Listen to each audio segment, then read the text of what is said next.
you, Barry. Good evening, ladies and gentlemen. Welcome to the Port Adelaide Football Club AGM, where we will review 2015, look forward in anticipation to 2016. Thank you for coming out on such a bleak night. It's great to see so many of you here. Before I commence official proceedings, I'd like to acknowledge this land that we meet on today is the traditional lands of the Kaurna people, and that we respect their spiritual relationship with their country. Tonight's meeting is a properly constituted meeting of the Port Adelaide Football Club, and as we have a quorum, I now declare the annual general meeting open. A couple of apologies first up. SANFL President, the Honourable John Olsen, AO, and SANFL Chief Executive Jake Parkinson, and members of the SANFL Commission, although I'd love to acknowledge an old stalwart of the club who we delight in having every annual general meeting, and he's always here. David Shipway joins us tonight. Shippy, good to see you. Also, former directors of the Port Adelaide Football Club. Robert, always great to see you at the footy and the AGM. First agenda tonight is the reappointment of directors. We have 3 director reappointments to announce to the meeting. Firstly, club member nominee director George Fiacci's term was due to expire at today's AGM, and as such we notified the membership of the opportunity to submit nominations for the position of director prior to Christmas. As no members nominated for the position and George indicated his desire to continue on the board as a club member nominee director, he's been reappointed by the AFL for a term of 3 years. Well done, George. Secondly, the terms of 2 other directors, namely Koch Cardone, our Melbourne director, and Ross Haslam, expire at today's AGM. Both have advised of their desire to continue as directors, and the board has put their re-election to the AFL for a further term of 3 years, which has been endorsed by the AFL. As such, we're pleased to announce the re-election of both Koz and Ross to the board. Gentlemen, congratulations. Bit of a short reflection on how we've started 2016. Of course, our official end of the year is end of October. Our new financial year or new business year is the 1st of November. Today we were delighted to announce earlier today Bank SA as a commercial sponsor of the Port Adelaide Football Club at the Premier level, which is just below joint major, and that's a terrific thing for this club as they join RAA and Foodland as iconic South Australian organisations to be a partner of the Port Adelaide Football Club.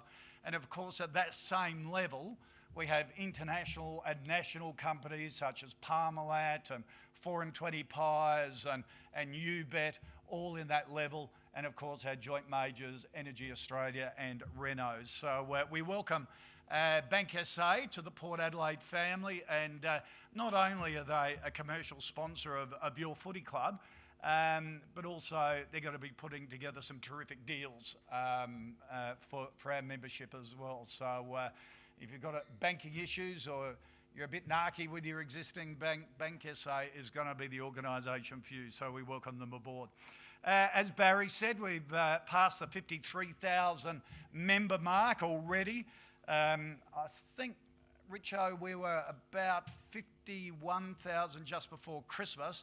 First time ever that we've had over 50,000 members before Christmas, and that is a great testament to your support, and we really deeply appreciate your support, but also to Richo and his membership team who have done an outstanding job, and deserve a round of applause.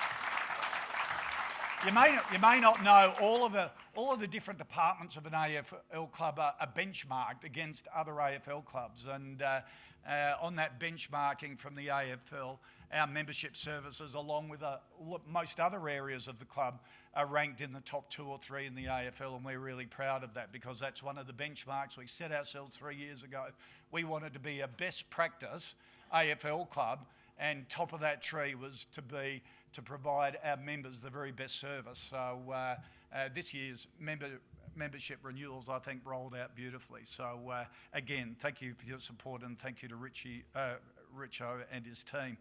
The focus of this evening is a bit of a reflection of performance both on and off the field in 2015. And let's remind you a bit what we set ourselves out to do at 2012 when the end of 2012 and this current board took over the reins of the club. We set ourselves a couple of pillars that we wanted to rebuild the club on. And I think it's annual meetings like this that it is a bit of time to pause and reflect on what's happened over the last 3 years and put it into a bit of perspective. Back then, at the end of 2012, at the start of the 2013 year for us, we set ourselves a number of challenges. We wanted to increase our investment in football because that's what drives the club. That's what our passion is about, and we wanted to make sure it was fully resourced.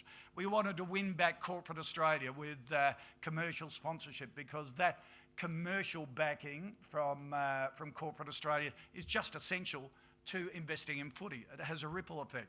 We wanted to maximise the stadium deal, the stadium return. We had a terrible stadium return at Amy. It had to change as we went to Adelaide Oval, and we promised to fight for the very best deal. We wanted to return to profitability. A sustainable, profitable club is one that grows and builds for the future, and that was important to us. And we wanted to innovate for future growth as an organisation. We wanted to be at the cutting edge of footy and a sporting organisation. So how have we gone? Let's take a look over the last three. I think I may have gone 1, 2. No, there we go. Football has led the way. We've increased our investment in football as a key pillar, and that's part of a deliberate strategy. Port Adelaide Football Club now spends up to 100% of the TPP, or the salary cap, and we're 100% invested under the soft cap as well, the non-player football department cap. The football department now has the resources it needs to compete on an equal playing field with the entire AFL competition. And as you see there, from 2012 to last year, we've increased our football spend by $5 million a year. So we treasure our football department. We want to make sure that they're not put at a disadvantage over any other club in the competition in terms of resources, and we've worked really hard to do that.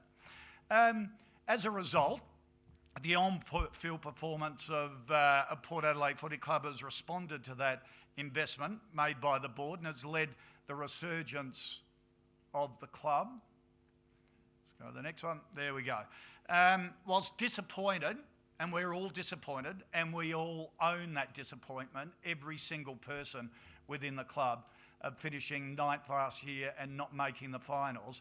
The previous 2 years, the 8th and the 5th, and making the preliminary final, the ripple effect of that has really underpinned the increase in commercial success. And we really thank the football department because they really set a great foundation for which we were to build. 9th last year, as I said, was unacceptable. It was a disappointment. What I took heart from is towards, in the middle of the year, we went through and analysed our performance, came up with a number of factors that we felt were affecting our performance.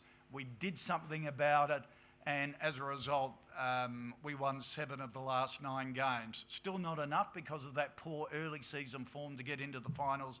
We're determined not to be in that position again this year.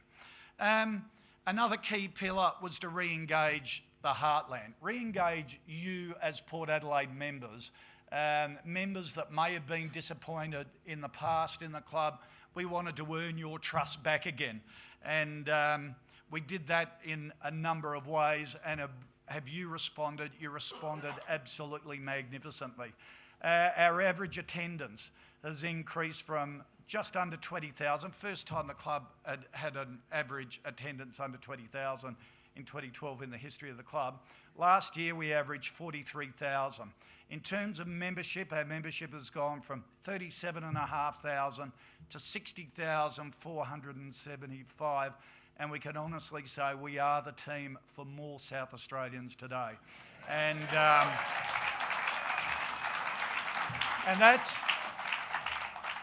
that's created, as you know, a seismic shift in in the football landscape here in South Australia, and one which we're very proud to have actually caused.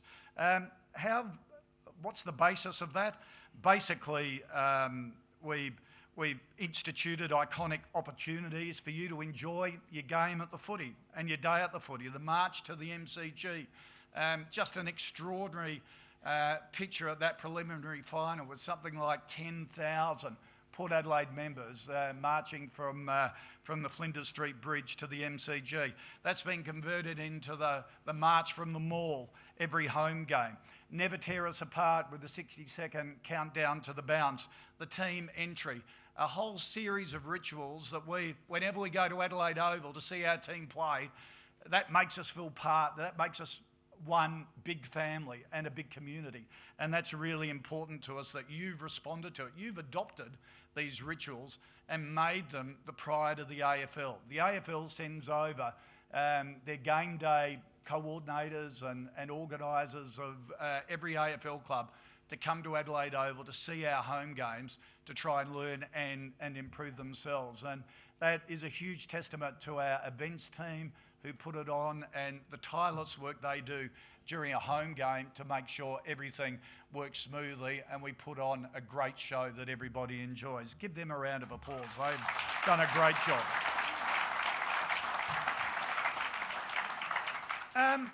In the AFL, we said we wanted to be number one in the AFL. We wanted to be best practice in the AFL. And that we would make the industry stand up and take notice of us. Now, AFL and Port Adelaide research shows that we're number one in a whole range of multiple categories across the AFL that they benchmark us on. We're number one in terms of fan passion. We're number one in terms of overall member satisfaction. This is compared to the other 17 clubs in the AFL. Number one in personal involvement and connection to the club, value for money, digital engagement, connection to players. And they're the sort of benchmarks that we use to make sure that we're offering you the very best experience. We set ourselves a benchmark of winning back Corporate Australia. You look at that list of corporate partners and it is the envy of a lot of sporting organisations in Australia, from Renault and Energy Australia through to Oak and 4 and 20, RAA, UBET, Bank SA, Foodland, and there are many more to come. And we really thank our corporate partners for their support over the last couple of years and believing in us and backing in us. And let me say, they believe in us and back us because of your passion, because of your support of the club, because of your signing up for members. They look at our membership base and they just shake their head and they say, you have an incredible membership base that really love this organisation and we want to be part of it. So again, thank you, because your passion translates into commercial success for us. Adelaide Oval, a stadium deal. Anyone in sport will tell you, every sporting organisation is underpinned, the foundation of their financial success is on how good their stadium deal is. We didn't have a great stadium deal at Amy Stadium. We instigated for the move to Adelaide Oval. We promised hard to fight for a great deal which would provide us with a sustainable business model into the future. Now, we need to keep performing and we need to do our bit in order to maximise our returns. We've got to keep those average game day attendances up there because every single person that walks through that turnstile, every home game converts into dollars for us. So it's really important. But as you can see, our stadium return has been an absolutely resounding success. From basically a negative return at Amy Stadium, in 2016, we will be $6.5 million better off from our stadium deal at Adelaide Oval. And that's been a tremendous result for us. 4.2 million in 2014 when we first went there, and we'll build it to $6.5 million this year. Adelaide Oval has been a sensational winner for us and will underpin us into the future. Really important. And all of that leads to our announcement a couple of months ago of our first profit of $211,000, first profit in 8 years. And remember, that profit is after depreciation. Now, we take a very transparent accounting policy in this. Many other sporting organisations announce profits before depreciation, so it sort of inflates and makes their result look better. We believe you should have a really realistic view of our performance. This time last year, I sort of shocked myself by doing this, but I think the board and executive team got an even bigger shock when, after announcing a $2.5 million loss, I said I'd put my proverbials on the line and we would deliver a profit last year. Thank Christ we did. And this is fully audited, and the auditors have gone through it, and it's absolutely ridgy-dig, as I say, $211,000 after depreciation, which is a great result. That was an improvement of $2.7 million on 2014. It's on the back of record membership revenue of $10.5 million. That was up 23% last year. Our corporate revenue was up 20% last year. Match day revenue up $1 million year on year following the Adelaide Oval deal. And we've reinvested into the football department, and there's only been a tiny increase in administration costs. In terms of this year's result, I'll predict it'll be better than this year. So the auditors got a bit narky that I made a prediction last year, but no big ones. All right. So where are we at the moment? Basically, we're in pretty good shape. Still a lot to do. Still a lot of exciting things to do in community. Our China program that is really developing well for us and is leading edge. Our High Performance Academy, which we had a pilot program last year, a short course. We'll do a couple of more short courses this year, leading into a postgraduate degree in 2017, a full-time one. A lot of exciting things ahead of us. So we're not resting on our laurels, but now your club is competitive, it's profitable, and it certainly is building sustainability, and that's what we set ourselves to do. Let me finish on just touching on the WADA decision. It's blank for a whole bunch of reasons, but it's just to focus your attention. Can I just say this is not a crisis for your football club, for the Port Adelaide Football Club. Obviously, we're devastated for Angus and Paddy, but as a club and a playing group, we are incredibly resilient. We were well prepared for this. We took a very pessimistic view, and we look forward to the season with great optimism and enthusiasm. The WADA decision is not an excuse for us to underperform this year on the field. We will not underperform this year on the field. The WADA decision has consequences for us, but we're well prepared for it, and I think we've got a depth in our playing group that we haven't had for many years, and will be an enormous beneficiary of that. So I hope you sit and pause of what's been achieved over the last 3 years. As I said, last year on-field was a disappointment not to make the finals, and we're absolutely determined that we're not going to suffer that again for this year. But as a foundation for the club, we built a strong foundation, and we really intend to grow it. Thank you.